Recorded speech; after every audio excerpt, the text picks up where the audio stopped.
전 세계 모든 교회들이 추수감사 예배로 드리는 아주 의미 있고 뜻깊은 날입니다. 추수감사 주일의 그 기원은 이렇게 되고 있습니다. 1620년에 영국에서 종교의 자유를 찾아서 120명의 청교도들이 메이플라워라는 배를 타고 대서양을 건너와서 미국 동부 해안에 도착을 합니다. 2달 걸려서 와서 12월 중순쯤에 도착을 하고 그 추운 겨울에 도착을 해서 도착하자마자 교회를 세우고 집을 짓고 농사를 준비하고 그리고 그 다음 해에 봄에 농사를 짓기 시작하고 그리고 1621년 한 해 후죠. 한 해 후에 이 11월 달에 인디언들과 함께 추수감사 예배를 드린 것이 이제 기원이 되어서 이렇게 11월 세 번째 주일을 전 세계 교회들이 추수감사 주일로 지키고 있습니다. 경우에 따라서는 어떤 교회들은 추석을 전후로 해서 추수감사 예배를 드리기도 하고 또 어떤 교회들은 11월 첫 주일을 정해서 추수감사 예배를 드리기도 하고 다 그렇습니다만은 그건 다 나름대로 교회의 사정과 목사님들의 어떤 신학적인 어떤 그런 주관이 있어서 그렇게 하는 것이고 그걸 나쁘다 좋다라고 말할 필요는 없습니다. 어쨌든 교회들이 전통적으로는 11월 세 번째 주일을 지키고 그러면서 우리 개신교뿐만 아니라 카톨릭 교회 안에서도 이렇게 추수감사 예배를 그렇게 드립니다. 우리 기독교뿐만이 아니고 기독교의 모태가 되는 이 유대교에서도 추수감사 의식이 있었다라는 것을 볼 수가 있습니다. 그 유대인들의 3대 절기가 있잖아요. 유월절과 오순절과 초막절이 있습니다. 그 유월절은 이스라엘 민족이 출애굽을 한 것을 기념하는 절기라고 한다 그러면은 오순절은 오순이란 말이 순이란 말이 열순이죠. 열순. 오순이란 말은 50이란 말입니다. 그래서 유월절 이후에 50일 후 이것이 오순절이고 칠칠절이라 그러기도 하고 그때는 이제 한 해 첫 수확을 거두는 그런 해입니다.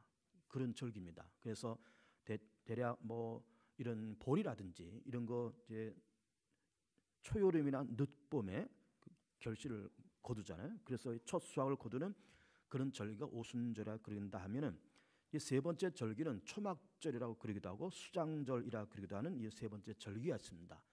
초막절은 왜 초막절이라 그런가 하면은 이스라엘 민족이 출애굽을 하면서 40년 동안 광야 생활하면서 그 광야에서 초막을 짓고 살았기 때문에 초막절이라는 것을 지키고 또 그때는 또 수장절이라 그러기도 하는데 왜 수장절이라 그런가 하면은 이 수장이란 말이 수는 그 추수할 때 숫자를 쓰고 장이란 말은 저장한다 할 때 그 장을 씁니다. 그래서 이 수장절이라고 하는 거는 결국 거두어서 저장하는 그런 절기라고 할 때 결국 이 초막절 수장절은 역시 추수감사의 절기가 된다 이렇게 보는 겁니다. 우리나라의 기독교가 이 개신교가 들어온 것은 1884년이고 구교가 들어온 것은 1784년에 들어옵니다.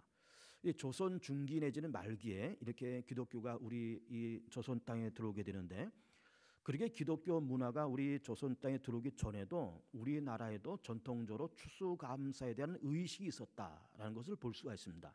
예를 들면은 고구려에서는 동맹이라고 하는 추수감사 제사가 있었고 그래서 10월 달에 전 부족들이 다 모여서 그러면서 제사를 드리고 풍성한 수확을 누리게 한 하늘신에게 물론 그때는 하나님이라는 개념이 없었겠지만 하늘신에게 감사의 제사를 드리는 그런 농제가 있었습니다. 부에서는 영고라고 하는 추수감사 제사가 있었고 동해에서는 무천이라고 하는 추수감사 절기가 있었고 우리가 9월이나 10월 달쯤 지나가는 그 추석의 기원은 신라 시대 때 8월 보름달에 보름에 했었던 가배라고 하는 추수감사 절기가 추석의 기원이 되고 있습니다.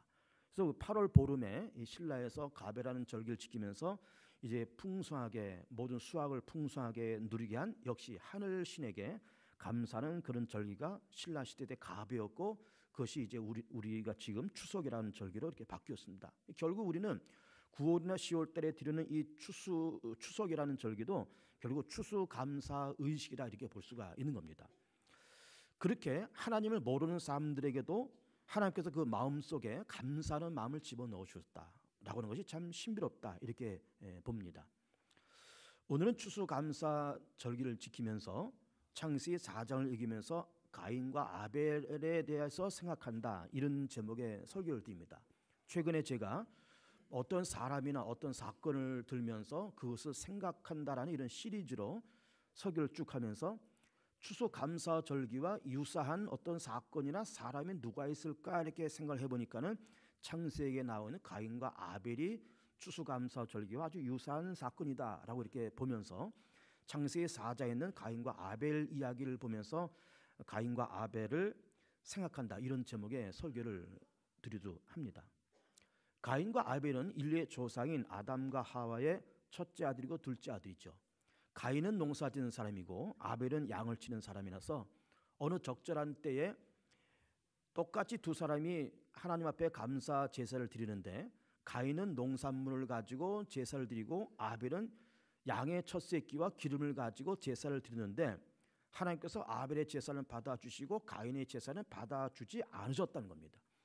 그래서 그런 것이 이제 가인이 불편해서 하나님 앞에 원망도 생기고 그리고 동생에 대한 어떤 시기, 질투 이런 마음이 생기면서 들에서 사람이 보지 않는 틈에 자기 동생 아벨을 쳐 죽였다는 겁니다. 그래서 이 가인이 아벨을 죽이는 사건을 놓고 보면서 사실은 하나님께서 아벨의 제사는 받고 가인의 제사는 받지 않았다고 하는 그것 때문에 가인이 불편한 마음이 생긴 거잖아요. 그러면 그렇게 하나님께서 자기의 제사를 받지 않은 것은 이 하나님의 책임이 아닌 겁니다. 아벨의 책임도 더더욱 아닌 겁니다. 그 책임은 본인에게 있는 거예요. 하나님이 왜 제사를 안 받았을까? 그 이유는 본인에게 있는 겁니다. 본인의 잘못이 있다든지 본인의 잘못된 하나님에 대한 잘못된 의식이 있었다든지 그가 감사 제사를 드리면서 뭔가 잘못된 생각과 잘못된 판단이 본인에게 있었기 때문에 그렇게 된 거지 이건 동생의 책임도 아니고 하나님의 책임도 아니었다 그 말입니다. 그러면 그것이 자기 책임이라 그러면은 자기가 정말 회개하고 그러면서 자숙해가면서 왜 하나님이 내 제사를 받지 않으셨는가라고 깊이 생각하며 회개하면서 성령의 감동을 통해서 자기 자신을 조금씩 바꿔가고 교정시키고 다듬어 가야 할 것을 이걸 하나님 앞에 원망하고 동생을 시기하고 질투하면서 결국 동생을 죽이는 이런 끔찍한 살인 사건이 인류 최초의 살인 사건이잖아요. 이 최초의 살인 사건이 기록되는 그런 아픔을 우리는 지금 보고 있다라고 하는 것입니다. 그러면은 왜 하나님께서 가인의 제사는 받지 아니하시고 아벨의 제사는 받으셨는가라고 하는 그 이유에 대해서 창세기에서는 깊이 말씀하지 않습니다. 그냥 하나님께서 아벨은 받으셨다, 가인은 받지 않으셨다 여기까지만 말씀하시고 그 이유와 그 배경에 대해서는 말씀하고 있지 않는데 다행스럽게도 이 가인과 아벨의 제사 사건에 대해서 신약 성경 몇 군데에서 이거를 다루고 있는 그런 부분들이 있어서 그 말씀을 소개해 드리고자 합니다. 먼저는 히브리서 11장 말씀 보면 이렇게 기록되어 있습니다. 믿음으로 아벨은 가인보다 더 나은 제사를 하나님께 드림으로 의로운 자라 하시는 증거를 얻었으니 하나님이 이 예물에 대하여 증언하심이라 그가 죽었으나 그 믿음으로서 지금도 말하느니라. 요한일서 3장을 보면 가인같이 하지 말라 그는 악한 자에게 속하여 그 아우를 죽였으니 어떤 이유로 죽였느냐 자기의 행위는 악하고 그의 아우의 행위는 의로움이라. 그래서 이렇게 가인과 아벨의 제사를 보면서 왜 받으셨느냐 안 받으셨느냐라는 그 이유가 가인이라고 하는 그 인간 자체가 악한 자에게 처했고 그는 의로운 자가 아니었다는 겁니다. 의로운 자가 아니었기 때문에 악한 자이기 때문에 그 인간 자체가 악한 자였기 때문에 그의 제사를 받지 않으셨다는 거예요. 아벨은 의로운 자요 하나님을 경외하는 자라서 그 인간 자체가 선하고 인간 자체가 의로워서 그의 제사와 그의 예물을 기쁨으로 받으셨다는 겁니다. 그러면은 가인이 그러면은 악한 자에게 처했다고 할 때 그 악한 자가 뭘까요? 악한 자는 결국 사단이잖아요. 그러면 이 가인은 악한 자인 사단에게 소속되고 사단은 하나님 앞에 대적하는 자이기 때문에 가인도 역시 하나님을 대적하는 쪽에 서 있었다 그 말이에요. 하나님을 대적하고 하나님에서 불편한 생각이 있었고 그러면서 그러던 차에 자기의 제사를 받지 않으니까는 하나님을 원망하고 불평하고 그리고 자기 동생을 죽이는 그런 끔찍한 살인 사건이 벌어지게 되었다라고 하는 겁니다. 그러니까 악한 자에 소속된 가인이 그 마음을 가지고 농산물을 가지고 일단은 제사를 드렸지만은 그 속에 감사하는 마음이 있었을까요? 하나님에 대한 원망이 많은데 하나님에 대한 불편한 생각이 많고 하나님을 대적하는 자인데 하나님 앞에 감사하는 마음이 절대로 없었을 것이고 그 속에 정성이나 자기의 중심이나 이것이 들어있다라고는 절대로 볼 수가 없는 겁니다. 그냥 동생이 그렇게 하니까 동생이 양의 첫 새끼를 가지고 이렇게 제사를 드리니까는 자기도 농산물을 가지고 한번 흉내를 내본 거고 신용을 그렇게 내본 거예요. 그렇게 신용만 내봤지 거기에 자기의 중심이나 자기의 감사나 자기의 정성이 거기는 전혀 들어있지 않고 그것보다 더 중요한 것은 그 자체 가인이라는 인간 자체가 악한 자요 사단에게 소속된 자였기 때문에 그 제사를 그 예물을 하나님께서 받지 않으셨다라고 하는 겁니다. 참 놀라운 얘기입니다. 그래서 우리도 가만히 이렇게 생각해 보면은 우리는 참 예수를 믿고 이렇게 신앙생활하는 것 참 고맙고 감사하지만은 우리 속에 죄가 있고 우리 속에 하나님 앞에 불편한 마음과 생각이 있는 차에 드리는 그 예배라든지 그 제사라든지 그 기도라든지 그 감사라든지 그런 것은 하나님께서 기쁘게 받지 아니하시고 정말 내가 많건 적건 그 시간이 길든 짧든 짧은 기도 한마디 짧은 예배 그리고 내가 많지 않은 그런 예물이라 그럴지라도 하나님께 정말 감사하고 기쁘고 내 정성과 내 중심이 실려 있고 정말로 사단으로부터 떠나서 하나님께 소속되어 있고 예수에게 소속되어 있고 나의 나된 것은 정말로 하나님의 은혜라고 하는 그런 감격수에 드리는 그 제사 그 예물 그 예배라 그러면 하나님께서 그걸 기쁨으로 받으시겠지만 그 인간 자체가 악하고 인간 자체가 하나님께로부터 멀리 떨어져 있는 인간이라 그러면은 하나님 그 제사와 기도와 그 예배를 받지 않는다라는 것을 우리는 볼 수가 있는 겁니다.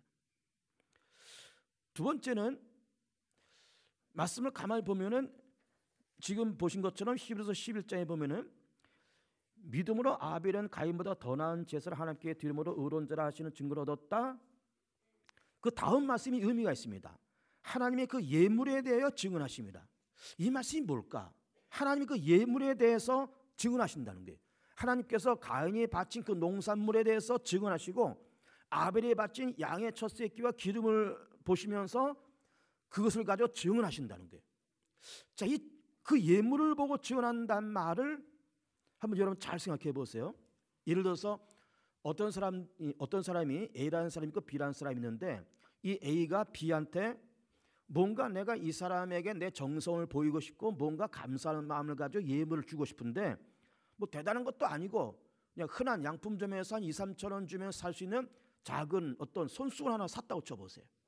비싼 것 아닙니다. 2, 3천 원 대단한 돈 아닙니다. 이거를 잘 포장을 해서 편지를 써서 그동안 참 고마웠다 감사했다 그 편지를 써서 이거를 그 사람한테 선물을 했다고 쳐보세요.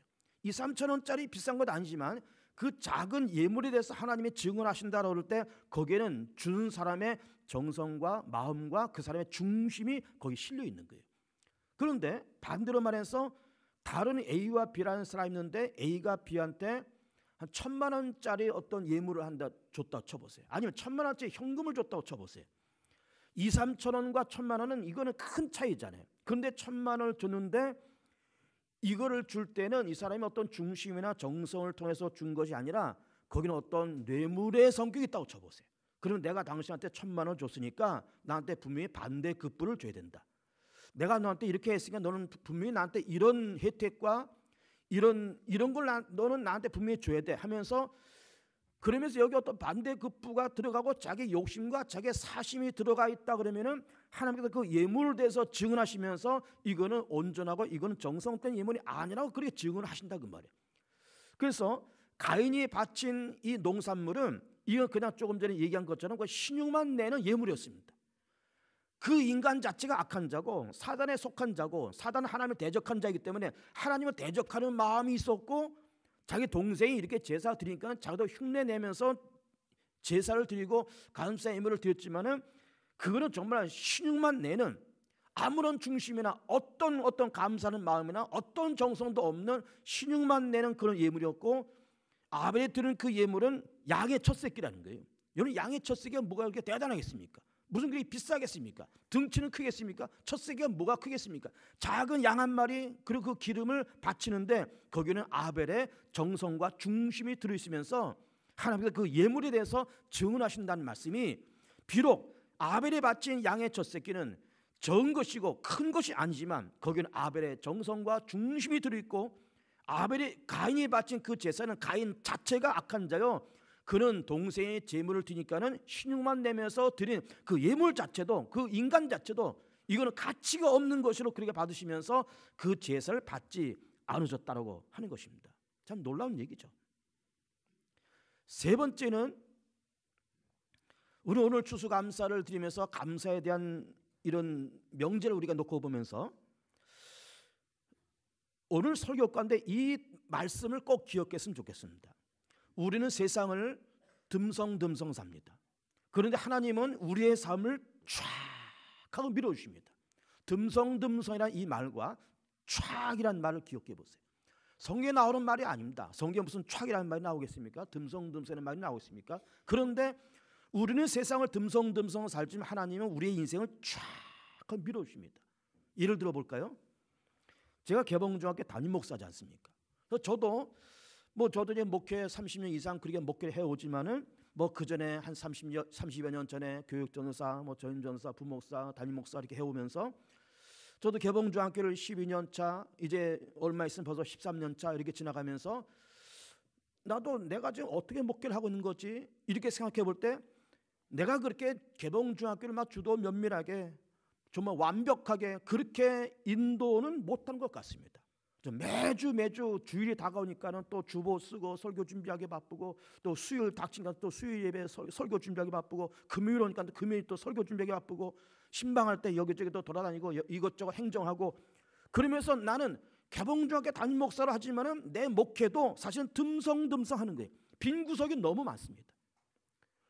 놓치는 부분이 너무나도 많고 신경 못 쓰는 부분이 눈길이 못 가는 부분이 너무너무 많아요. 듬성듬성 목회를 하지만 하나님은 그럼에도 불구하고 개봉중앙교회를 어떻게 해요?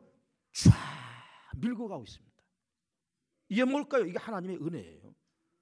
여러분 우리가 다 대부분 부모들이 앉아 계시잖아요. 예를 들어서 아이들 학교 가는 아이들을 우리가 기른다 그럴 때 아이들 이제 아침에 6시나 7시에 깨워서 그 밥 한 숟갈 먹이고 그리고 학교 보냅니다. 등록금 내야 된다 그러면 등록금 주고 사야 된다 그러면 돈 몇 푼 주면서 사고 우리는 아이들을 기르는 것도 어떻게 보면 듬성듬성 기릅니다. 밥 먹이고 등록금 주고 그리고 짬날 때마다 잠까지 기도해 주고 그런 것밖에 없는데 하나님께서 우리 아이들을 어떻게 해요? 쫙 길러갑니다. 쫙 길러갑니다. 여러분 요즘 북한에서 어떤 귀신병이 탈출했는데 그 판문점에서 북한 병사들이 총으로 쏴서 그래서 그 병사가 수원에 있는 어느 병원 아주대 병원에서 지금 수술받고 있다 그러지 않습니까? 그 수술을 하는 그 이국종 교수가 누군가 하면은 몇 년 전에 그 아덴만의 영웅이라고 하는 그 주얼리호의 선장인 석혜균 선장을 고친 사람입니다. 그때 석혜균 선장이 그 해적들한테 총을 몇 발을 맞았는데 이 석혜균 선장을 아주대 병원으로 긴급 후송해서 이 이국종 교수가 외과 의사, 정형외과 의사인데 다 이게 째고 도려내고 그래서 총알을 빼내고 꿰매고 해서 그 석혜균 선장을 살렸어요. 이번에도 북한군 병사들이 내려와서 총알을 빼고 이게 수술을 하고 있는 것 같은데 그래서 이 이국종 교수가 이제 우리나라에서 최고의 외과 전문의로서 소문이 났습니다. 아주대도 이게 주가가 올라가고 아주대 병원도 주가가 올라가고 다 그렇게 됐습니다. 근데 여러분 그걸 가만히 보세요. 상식적으로 생각할 때 지금 이 이국종 교수가 지금 이게 북한군이 됐든 석혜균 선장이 됐든 그 속에 총알이 박혔다, 칼에 찔렸다, 베었다. 그러면은 이걸 걷어내서 총알을 빼내고 끊어진 신경 연결하고 끊어진 혈관 연결하고 또 이렇게 살이 찢겼으면 이거를 바느질을 해서 꿰매고 약을 바르고 또 주사도 놓고 약도 먹이고 소염제 같은 주사 놓아서 그러면서 이게 살리는 거예요. 그러면 아무리 뛰어난 외과 전문이라고 하는 이국종 교수께서 이걸 연결하고 꿰매는 거는 사람이 할 수 있습니다. 연결하고 꿰매는 건 사람이 할 수 있지만 이걸 아물게 하고 낫게 하고 새살이 돋게 하고 회복시키는 거는 누가 합니까? 하나님이 하십니다. 그러니까 우리가 하는 거는 지금 목회 얘기도 하고 있고 부모 얘기도 하고 있고 지금 이국종 교수 얘기도 하고 있지만은 사람이 하는 거는 모두가 다 듬성듬성 하는 거예요. 근데 듬성듬성하면서 빈 구석이 많지만 그걸 다 메꾸고 되게끔 그것을 모든 것을 촥 하고 밀어가는 분은 하나님이십니다. 놀라운 얘기입니다. 여러분 농사 가운데서 가장 쉬운 농사가 벼농사입니다.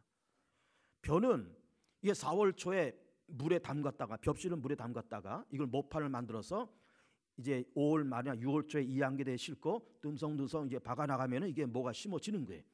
그러고 나서 이제 물거나 슬슬 보고, 그리고 가끔가다 비료 주고 농약 뿌리면 되는 겁니다. 근데 요즘 농약을 뿌리는 것도 사람이 뿌리지 않습니다. 드론을 가지고 뿌립니다.